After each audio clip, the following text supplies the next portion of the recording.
میں آپ کے ساتھ رخصت ہو کر آپ کے کمرے میں نہیں آؤں گی۔ عروش یوں تھی کہ ابھی رو دے گی۔ ہمدان نے سامنے کھڑی اپنی منکوہا کو زیرک نظروں سے دیکھا تھا، جس کے ساتھ رخصتی کی تیاری آج کل گھر میں عروج پر چل رہی تھی۔ ہاتھ باندھ کر کہنے لگا، رات کے 3 بجے تم میرے کمرے میں اب مجھے یہ بتانے آئی ہو؟ جی ہاں۔ کیوں؟ اس لیے کہ بچہ پیدا کرنا کوئی گڈے گڑیا کا کھیل نہیں ہے، بہت درد سہنا پڑتا ہے اور میں وہ درد برداشت نہیں کروں گی۔ میری نازک سی جان دیکھیں اور اپنا پہاڑ جیسا وجود دیکھیں۔ ہمدان کے چوڑے شانے اور باڈی بلڈر جیسے وجود کو دیکھ کر عروج کی ویسے بھی جان جاتی تھی۔ یہ تو نکاح کرنے سے پہلے سوچنا چاہیے تھا۔ اب رخصتی تو کرنی پڑے گی اور بچے بھی پیدا کرنے پڑیں گے، اور میں فیملی پلاننگ نہیں کروں گا۔ مجھے تو بچے ہی بچے پیدا کرنے ہیں، اسی لیے جان بنا کر آنا۔ یہ میرے ڈولے شولے دیکھ رہی ہو نا؟ اپنے بازو دکھاتے ہوئے ہمدان نے کہا تھا۔ عروج نے بمشکل اپنا تھوک نکلا تھا۔ میں کیسے اتنے بچے پیدا کر سکتی ہوں؟ مجھے نہیں کرنی رخصتی۔ سنا آپ نے؟ میں کہہ رہی ہوں آپ کو بہتر ہے کہ یہ سب کچھ ختم کر دیں۔ مجھے بھری جوانی میں قبر میں نہیں اترنا۔ اور وہ ہنسی ہو کر بولی تھی، مگر ہمدان اسے بالکل سنجیدگی سے دیکھے جا رہا تھا۔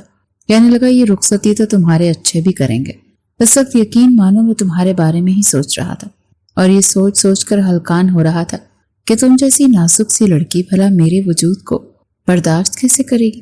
میں تو یہ بھی سوچ رہا تھا کہ بھائی تم جتنی مرضی چیختی چلاتی رہو، مجھ سے رحم کی بھیک مانگتی رہو، لیکن میں تو تم پر ذرا بھی رحم نہیں کروں گا۔ جب تک میرا دل کیا میں تمہیں چھوڑوں گا نہیں۔ یہ سن کر تو عروج کا چہرہ بالکل سفید ہی پڑ چکا تھا، جیسے خون کی ذرا رمق بھی باقی نہ رہی ہو۔ وہ ہڑبڑا کر کہنے لگی، میں کبھی بھی آپ کے کمرے میں نہیں آؤں گی، سنا آپ نے؟ میں کبھی بھی رخصتی نہیں کروں گی۔ عروج یہ کہہ کر چلی گئی تھی۔ ہمدان ہنسنے لگا، پاگل لڑکی۔ وہ اپنا کمرہ بند کر کے سو چکا تھا، مگر عروج کی آنکھوں سے نیند غائب ہو گئی تھی۔ وہ میڈیکل کی اسٹوڈنٹ تھی اور آج غلطی سے لیبر روم میں چلی گئی تھی۔ وہاں عورت کی ڈیلیوری ہوتے دیکھ کر اس کے ہوش اڑ گئے تھے۔ وہاں موجود نرس مسلسل اس عورت کے شوہر کو بلا بھلا کہہ رہی تھی، کمبخت کو لگتا ہے اور کوئی کام ہی نہیں ہے، 4 سال میں 4تھا بچہ ہے، مجھے تو لگتا ہے اس بار یہ عورت مر جائے گی۔ عورت کی چیخیں سن کر عروج کے دل کی دھڑکنیں تھمی تھیں۔ جلدی سے لیبر روم سے باہر آئی تو سامنے اسی عورت کا شوہر کھڑا تھا۔ اس کا 6 فٹ قد اور اچھی خاصی جان دیکھ کر عروج کو بھی اس شخص پر بڑا غصہ آیا تھا۔ پھر پتہ چلا وہ فوجی ہے۔ یہ سوچ کر دل سوکھے پتے کی طرح کانپا، کیونکہ ہمدان بھی آرمی جوائن کر چکا تھا اور ٹریننگ سے جیسے ہی اس نے واپس آنا تھا، عروج کے ساتھ اس کی رخصتی طے تھی۔ پھر وہ فوجی مونچھوں کو تاؤ دیتے ہوئے اپنے دوست سے کہنے لگا، ہم فوجیوں کی طاقت ہر عورت نہیں سہ سکتی۔ پہلی ہی رات میں نے اپنی بیوی کو پریگننٹ کر دیا۔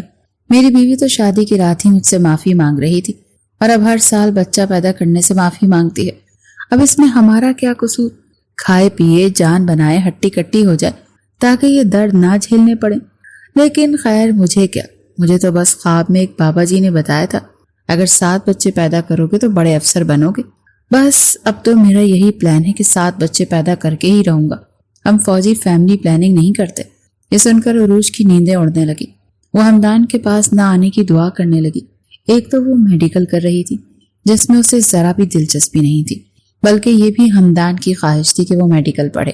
میڈیکل میں داخلہ اس نے روتے دھوتے لیا تھا، بس رٹے مار مار کر ہی پری میڈیکل پاس کیا۔